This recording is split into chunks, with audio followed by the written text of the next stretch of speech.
Nicolas Zeller, bonjour. Bonjour. Merci de nous accorder cette interview sur France Business TV. Voilà pour cette 5e édition du Salon du Livre Militaire.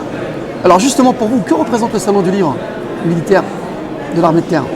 Le Salon du Livre Militaire de l'Armée de Terre, il est très particulier pour deux raisons. Au-delà du côté patrimonial ou mémoriel de ce week-end, qui est celui des Journées du patrimoine, il y a deux choses qui sont à mon sens importantes. Il y a à la fois l'occasion unique de rencontrer la nation. Voilà.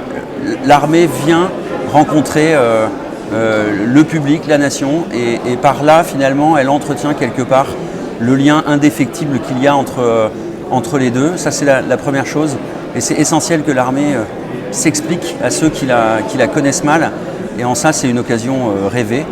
Et la deuxième chose, c'est le lieu dans lequel ça se passe. Exceptionnel. C'est les Invalides, qui est un lieu unique dans Paris en fait. Les gens ne le savent pas, mais c'est un lieu qui n'a jamais changé de vocation depuis qu'il a été créé il y a 4 siècles. Et c'est celui dans lequel la nation finalement rend hommage à ses soldats, à la fois quand elle les accueille, quand ils sont blessés, parce que certains peuvent être hospitalisés ici. Et puis c'est le lieu dans la grande cour d'honneur dans lequel les soldats, l'armée leur rend et la nation leur rend leur dernier hommage quand ils meurent au combat. Donc il y a vraiment un sens incroyable d'être ici aujourd'hui. Alors Nicolas, vous êtes également médecin en chef au sein du service de santé des armées. Qu'est-ce que ça implique aujourd'hui d'être médecin dans une institution militaire en termes d'engagement,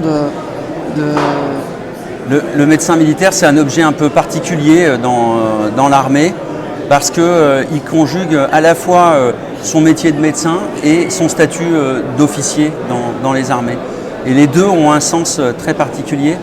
Ça implique nécessairement pour celui qui choisit de faire ce métier de connaître parfaitement le milieu dans lequel il le fait, parce que ça donne du sens à son engagement. Il s'agit d'être disponible pour écouter, soigner, parfois quand ils sont lourdement blessés, les soldats qui s'engagent pour notre propre sécurité. Et puis c'est celui comme je vous le disais, du statut d'un officier, donc qui prend des responsabilités parfois lourdes dans le milieu militaire et dans cette institution. Alors Nicolas Zeller, vous avez justement, par l'engagement, écrit un ouvrage consacré à ces soldats, ces gens qui chaque jour s'engagent pour la nation. Quel est l'esprit de votre ouvrage? L'esprit de cet ouvrage, c'est une réflexion sur le soldat qui s'engage aujourd'hui. La population française a tendance à oublier pourquoi est-ce qu'on a une armée. Cette armée, elle est là pour nous préserver d'une menace extérieure ou même existentielle. Si on n'a pas d'armée en France, on n'existe pas. Et le soldat qui choisit de servir son pays en s'engageant dans l'armée, tout le monde a bien conscience qu'il met en jeu sa propre vie potentiellement, mais surtout il va porter par délégation la violence pour notre propre sécurité. Et ça lui donne un rapport à la vie et à la mort qui est très particulier et que j'ai souhaité aborder dans cette réflexion, et autour duquel j'ai mis un peu de chair, mon expérience personnelle, mon expérience professionnelle, qui à la fin donne corps à cet ouvrage qui du coup décrit quasiment le portrait anthropologique ou social de ce que peut être le soldat aujourd'hui. Et on a de très beaux exemples qu'on a justement partagés ce matin de héros justement de l'armée française. Nicolas Zeller, est-ce que ça donne plus de sens aujourd'hui quand on est médecin et quand on est engagé dans une institution comme l'armée? Vous savez, l'engagement c'est fondé sur 3 choses. C'est fondé sur la volonté, c'est fondé sur une forme d'originalité, et c'est fondé sur un supplément d'âme, une forme de courage ou de noblesse de cœur.